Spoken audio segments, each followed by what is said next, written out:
नमस्कार, आप देख रहे हैं न्यू राजस्थान धरा न्यूज। सबसे पहले नोटिफिकेशन के लिए चैनल को सब्सक्राइब अवश्य करें।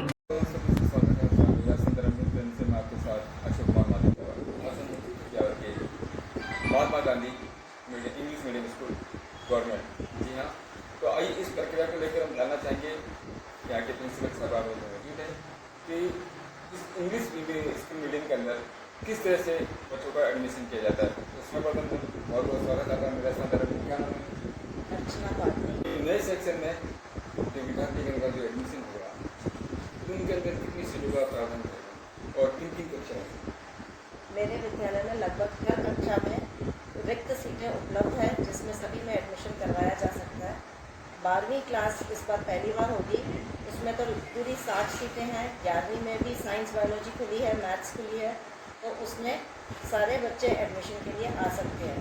छोटी क्लासेस में प्री प्राइमरी भी हमारे यहाँ पर है, जिसमें नर्सरी, LKG, UKG, तो 3 साल से ऊपर वाले बच्चे इसमें प्रवेश ले सकते हैं। इसकी क्या लॉटरी सिस्टम है? ये फॉर्म ऑनलाइन भरे जाएंगे और ऑनलाइन ही लॉटरी निकलती है। फॉर्म 14 तारीख से भरना शुरू होंगे और 25 तारीख को पूरी लॉटरी की प्रक्रिया पूर्ण हो जाएगी। तो मैम फॉर्म जमा करने की अंतिम तिथि क्या है और ये इसको ऑनलाइन आवेदन किया जा सकता है या नॉर्मली वैसे भी किया जा सकता है?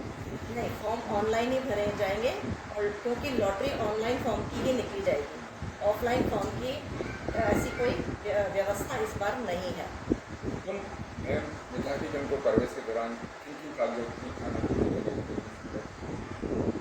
अगर बच्चा पहली बार प्रवेश लेना है तो उसके डेट ऑफ बर्थ सर्टिफिकेट हमें चाहिए होगा, बर्थ सर्टिफिकेट। उसके अलावा अगर वो दूसरी, तीसरी, चौथी किसी भी अन्य क्लास में आएगा तो उसके लिए उसकी TC ही पर्याप्त है। बाकी उसका आधार, उसके मम्मी पापा का आधार, जन आधार और उसकी जाति प्रमाण पत्र, ये सब कागज डॉक्यूमेंट्स के रूप में हमारे को विद्यालय में प्रस्तुत करने होंगे। मैम, स्कूल के अंदर सभी विषयों के लिए अंग्रेजी माध्यम से प्रशिक्षित शिक्षक नियुक्त हैं या लैब या लाइब्रेरी भी इसके अंदर है?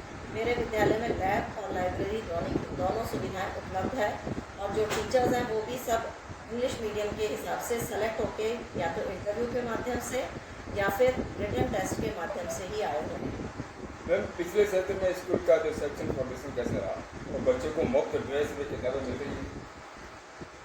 लास्ट ईयर जो हमारा पहली बार इंग्लिश मीडियम का 10वीं का जो रिज़ल्ट रहा वो 100% रहा, और उसमें 2 बच्चियों को गार्गी पुरस्कार भी मिला। उसके अलावा जो रिज़ल्ट रहा उसमें भी 50% से ज़्यादा बच्चों ने फर्स्ट डिवीज़न प्राप्त की थी, जबकि यह हमारा पहली बार का बोर्ड रिज़ल्ट था इंग्लिश मीडियम के हिसाब से। जहाँ तक यूनिफॉर्म की बात है, सभी बच्चों को सामान्य अन्य विद्यालयों के अनुरूप ही यहाँ पर भी DBT मिलती है। यूनिफॉर्म के आजकल डायरेक्ट उनके खाते में पैसे आते हैं, और पुस्तकें भी इंग्लिश मीडियम की अवेलेबल होती हैं इनको। उसके अलावा इनका जो MDM और दूध योजना है, वो सारे लाभ भी असामान्य जो अन्य विद्यालय हैं, राजकीय विद्यालय, उन्हीं के अनुरूप इनको मिलता है। इस बार 16 बच्चियों को साइकिल भी वितरित की गई। क्या मैम, बिहार क्षेत्र में पहला विद्यालय होगा सरकारी इंग्लिश मीडियम? इंग्लिश मीडियम में ये पहला सरकारी विद्यालय है। हालांकि अब 2 और विद्यालय हैं जो इस उसमें आ गए हैं, एक मोतीपुरा स्कूल है और एक सेदरिया स्कूल है। बहुत बहुत धन्यवाद मैम, आपको दूरदर्शन में संवाददाता अशोक कुमार लेके